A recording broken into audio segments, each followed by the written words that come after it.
Hi, thanks for tuning in to Local Flavor. I'm Deborah Anderson, and I'm here in rural Pinocchio at Goddard Ranch. Mary Goddard has invited us down to make some Italian food, and she's had a special guest with us today. Who did you bring, Mary? Hi, I brought my sister Fran. She's here from Grand Island, Nebraska, and she is the author of the cookbook, Gourmet Cooking Made Easy, and she's also featured on Channel 13 out of Grand Island, and so she does a little cooking show. I thought it would be very nice for her to come and help with this because she has her techniques and how she stores things, how she makes things and freezes them. And most of the recipes we are making today are out of her cookbook, is that right? Absolutely, yes. And the cookbook is Shortcuts to Gourmet Cooking. Shortcuts to Gourmet Cooking. Shortcuts to Gourmet Cooking. And I have it, and it's a great read. It has a lot of your family history in Yes, it. it I does. love it. It's just really nice. Yeah. So what are we making first? First, we're going to make the stuffing for the cannelloni because we have to get that going. And so I have to saute some onions and spinach together, but what we want to show you is when you thaw out your package of spinach, how much moisture you must get out of it before you can put it in with your onions. So it sounds like Mary is going to be in charge of the cannelloni. Yes, I am. And you're going to make some ravioli And for I'm us a going to little make later. ravioli. I'm going to make 3 kinds. I'm going to show you how you mark them different so you know which ones they are. So when you freeze them, you know they all look the same. Mm-hmm. And so if you mark them different, then you know that you either have spinach ravioli, you have chicken ravioli, or beef ravioli. And we're going to do the 3 today, and I'm going to show you how to store them. Okay, very good. Well, let's get started on this cannelloni filling. I'll catch up with you in a minute. Here we have the frozen spinach, and I have already taken some water out of it, but I have to take more out, and I'm just going to show you how to do that. Virtually, you use your hands, and you go in with both hands, and you squeeze. And you just keep squeezing. So this is just one 10-ounce package, or are we going to use 2 for this recipe? No, one 10-ounce package. Okay, very good. You don't realize how wet it is. Did you have to thaw it a little bit? You thaw it out. And then what I do is I thaw it out and I put it in a colander and I let it thaw out in there because a lot of the moisture will go down into the bowl as it thaws. But so you're almost getting that until it's dry. Now we're going to cook this with the onions. And how much onion do you have in there? This is about a half of an onion. A half of an onion, okay. Chopped up. And it looks like maybe butter. Is that what's in there? Butter, butter, onion, and the spinach. So we'll turn that on. I'm just going to rinse my hands. We'll turn that on. How long should we saute this then? You have to saute this. You'll see how the onions become translucent and the water, the moisture is totally out of the spinach. And it's just cooked through. And it has if you taste it, it has the wonderful flavor of the butter, onion, and spinach all together. Really, if you wanted to use this as a dish, as a side dish, it's wonderful. Oh. Very, very delicious.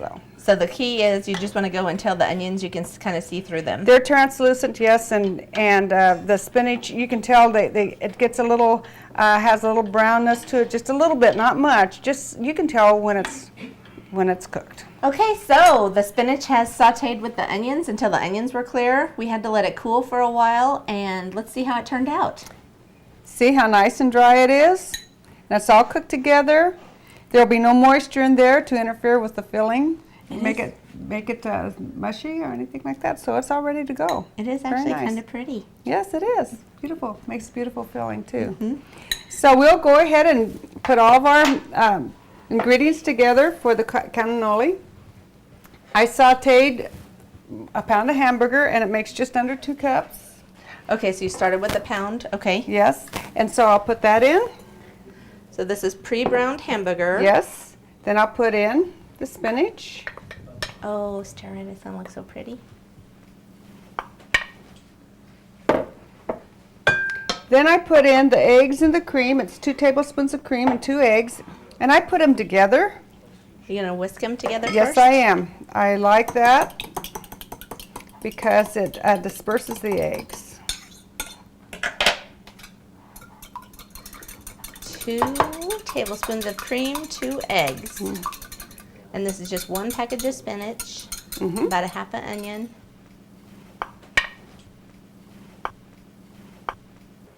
And then we add a half a cup of cheese, Parmesan cheese, which is freshly grated. A cup of breadcrumbs. Now, are these breadcrumbs that you made, or? Yes. Okay, great. I make all my own breadcrumbs.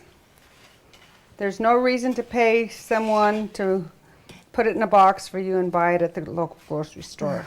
We have enough breadcrumbs that bread dries out, and what do? You throw it out and feed it to the birds. We grind it up and put it in cannelloni. So. Yeah, and get rid of those birds. Then I have a teaspoon of sweet basil, which I grew myself also, and then it's salt and pepper to taste. And for this amount, I use a teaspoon of salt and about a half a teaspoon of pepper because I like pepper. That was so pretty. So- I just hate it. So that goes in there. Those are the cutest little prep bowls. And then I find if you need a little bit more liquid, you can add a little bit more cream to this. But when it goes into the refrigerator, it's funny how it softens up, and you can have a nice full-bodied filling that will stay in your cannelloni. So that's pretty much the. We do need to refrigerate this, though. Yes, we need to refrigerate it. You need to refrigerate it because then the flavors all mix together. Uh-huh. And also, as it settles, it just settles into a nice consistency, so you can put it in your cannelloni shell. So while this is in the fridge, we could make the pasta, and it'd probably be cool enough by that time. Absolutely, Awesome. absolutely. You Well- do this first, put it in the refrigerator, and then you do your other things that you need to do to finish the product. Well, let me put it in the fridge for you, and we can get started on pasta. Okay, so we've chilled our cannelloni filling for a little while, and in the meanwhile, we've been working on the pasta, getting it ready, and that can get a little messy, so Mary has a new apron on now.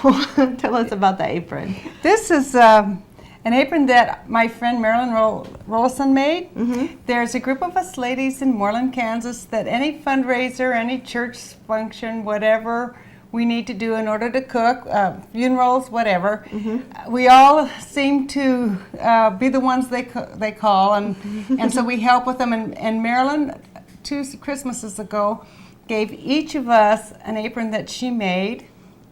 And all of them are different. They all revolve around something that reminded her of the person she was giving it to. So how'd you end up with apples then? Because whenever we have the Lord's Acre for the Methodist Church, and by the way, I'm Catholic, but that doesn't matter in a small Still town. gotta help. My husband's Methodist, so you're on the committee, and that's fine. But I'd bring an apple pie, and so. And I love it. It's got so many pockets. Yes, it's great. It's a great little apron. Okay, so we are making cannelloni. We're just using the same pasta that we use in all of our recipes. So Yes, we are. if we remember, it's 3 cups of flour, a mixture of unbleached and semolina, and 3 eggs. That's Yes, it. 2 cups of unbleached flour, 1 cup of semolina, and 3 eggs. And if you need to add a little bit more liquid, you can add water to that to get a nice consistency. And I'm going to I have my little shaker here, and I just want to add a little bit more flour on here. This has been rolled out a couple times, but I want it thinner. Cannelloni, I like a thinner noodle because I love the flavor of the meat. It's not so much about the pasta for me, it's about the filling. So. Well, and you have all these settings, so Yes, everyone can yes, have their I do. own favorites. And of course, this is an attachment that goes on the KitchenAid, and I think that they've seen it before, but I'll just show you. This just goes right in here, and then you screw this on. My sister uses a smaller one. I'm taller than she, and I really like my KitchenAid to roll out the pasta. So we'll just go ahead and start.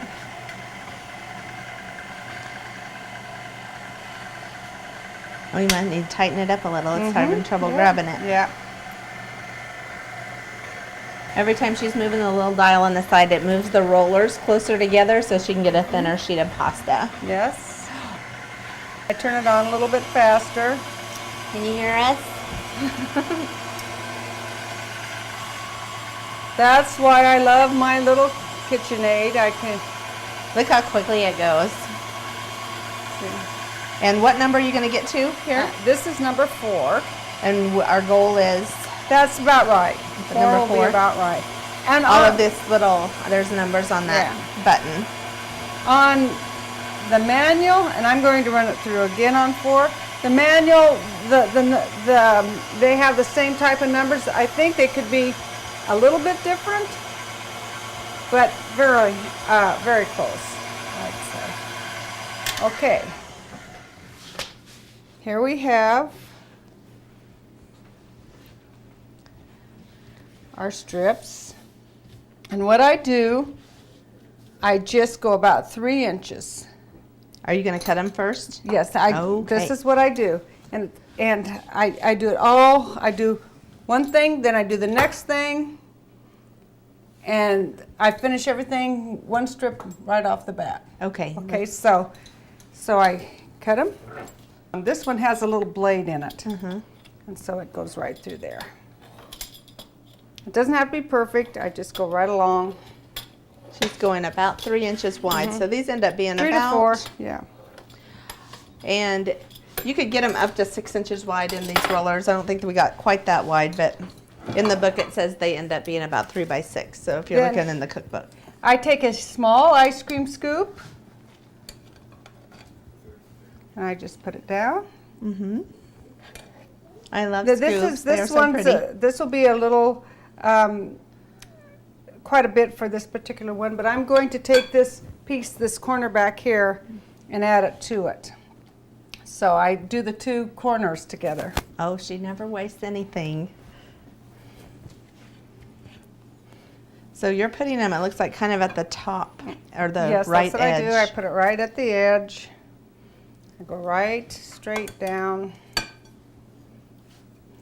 Now I noticed that the pan we're going to put them in, I saw you had sprayed it with Pam, Yes, I did. and then there's a red sauce in the bottom. Red sauce is in the bottom, and that is our basic red sauce. So we had an episode before where we made this basic red sauce. Just if I remember right, you had carrots, onions, celery that you Yes. sautéed down, Yes. and then it was a can of tomato paste and a couple of cans of tomato juice. Right. Then I think, if I'm right, sweet basil and oregano. Is that what you put in it? In the red sauce? Uh-huh. Yes. Okay. I'm sorry. That's okay. You're busy, Yes, and I'm I just am. thinking ahead. I stretch this out a little bit like this. Mm-hmm. And then I just take it around, form it, roll it into place, and put it in. So you don't have to use anything to seal that shut. No. You're just using the weight of the. Yes. Do you mind if I roll some Oh, for please you? do. Yes.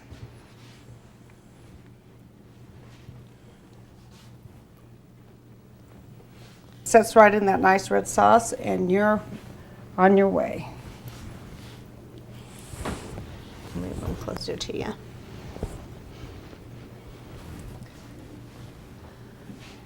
Well, how about if we roll out another sheet of them, and Yes. then we're going to stick them in what the. We'll put the bechamel sauce on them, and another red sauce, and then Oh, we'll we're bake putting 'em. more sauces on top. Yes, we Okay. are. So well, let's take a little break and roll out the rest of them, and then we'll put the sauces on and stick them in the oven. Okay, we've got our beautiful pan filled with cannelloni. Sorry. And so we're ready to pour the sauces on it. And I think it's so interesting because Mary uses the 2 sauces on this. Yes, and I wanted to point out that we had just a little bit of filling left over, and I just sprinkle it over the top. Because we don't want to waste any We don't of waste it. anything, no. And it looks really good. Of course, the cannelloni is sitting in the red sauce, which is our basic sauce. Over the top will go the bechamel. And we made this on a previous episode. Yes. And that you start with a roux with the butter and flour, and then add cream, or was it half and half, and milk? Is that what it was? You can use milk, you can use cream, you can use half and half, however rich you want the sauce to be. Aha. And we used today, we used half and half in milk. Yeah, I think you can vary it a little. And you usually season it with white pepper. White pepper, salt and nutmeg. And now on the top we will be putting the red sauce. And the red sauce again is your basic sauce. Now I see yours is steamy, and I don't know if it's because it's freshly made, or Yes. or should it always be warm when you put it on? No, I like to put a little heat to it because it's what do I want to say? Loose. It's Easier it's not as easier to thick, pour. yes. Okay. Easier to pour. That's That good. makes sense. That's good, Deb. Lost my train of thought there. How I was going to say that. I spoon that over liberally. Just put plenty on. Now, I noticed in the instructions that you were going to bake this until you can see the white cracking through the red. Yes. And I'm assuming that's why you don't mix them up, even though they're really going to be mixed in your mouth. Right. Besides that, it's beautiful. It is. I think really it's is. beautiful for them to cook this way, and the white will bubble up in between it. And if there's white showing like here, that's fine. It's just that when it cooks, it becomes thicker and bubbles up into it, and so that's the way it looks. So there you are. All right. Now, what oven temperature do we need for this? This is 350 for 30 to 40 minutes. And I always look at it to see if it's starting to bubble up and come again. When the cream sauce comes up, because virtually everything is cooked in here except the pasta. And the pasta will be cooked by the liquid of the sauce. Uh-huh.